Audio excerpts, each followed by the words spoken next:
ఎవ్వరూ పేపర్ల మీద ఆధారపడడంలా అందరూ నెట్ న్యూసే, దొంగ వార్తలే నమ్ముతున్నారు, పత్రికల వార్తలు నమ్మడం మానేశారు. యూట్యూబ్లో పెట్టేవాడికి ఏముంటుందండి బాధ్యత? వాడికి తోచిన వాడు పెట్టేస్తాడు.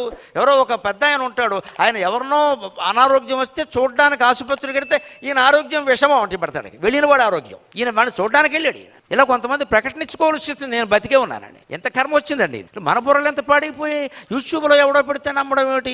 జాతకాలు కూడా ప్రసిద్ధమైనటువంటి విద్వాంసులు మొత్తం రాజమండ్రి విద్వాంసులు అందరూ పోయారు. ఇవాడు ఎవడో యూట్యూబ్లో పెట్టేవాడు తయారాడు. కన్యారాశి వాడికి 27వ తారీఖు ప్రమాదం. గడిది గుడ్డేం కాదు, నేను కన్యారాశి 127 ఏళ్ళ ఏ ప్రమాదం జరగలేదు. ఇది చెప్పేస్తున్నాడు ఇక్కడ. రేపు 27 మీకు చాలా కీలకం. ఏంటి కీలకం? మామూలుగానే కాఫీ దేగం పడుకున్నాం, ఏం లేదు, ఆకర్షణ కోసం.